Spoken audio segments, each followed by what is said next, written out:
बाहर हो रही है बारिश और आज घर में किसी को खाना खाने का मन नहीं है। बोल रहे हैं आज जो है डिनर में हमको ये मटर वाली मैगी बनाने खिलाओ मम्मी। तो आज हम मैगी बना रहे हैं सबके लिए और ये इस तरह से बनाने में बहुत अच्छी बनती है। तो ऐसे जूसी जूसी है, मटर प्याज टमाटर सब अच्छी तरह से भून के और उसमें मैंने मैगी डाल दिया है।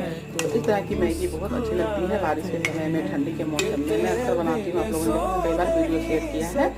तो आज मैंने जो है मैंने पता ये मटर वाली मैगी बहुत अच्छी लगती है।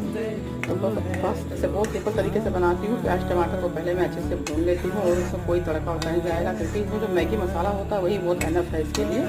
और आप देख सकते हैं बहुत बढ़िया जूसी सा टेस्टी सा मैगी बनके तैयार हो जाता है बहुत जल्दी से। तो आज सब यही खाएंगे। तो मुझे भी आज छुट्टी मिल गया रोटी वोटी बनाने से, तो मैं तो भाई बहुत फटाफट से बन ही गया, मेरा काम भी कम हो गया, ज़्यादा ताम झाम नहीं करना पड़ा। तो इसे बनाने में मज़ा भी आता है और खाने में मज़ा आता है।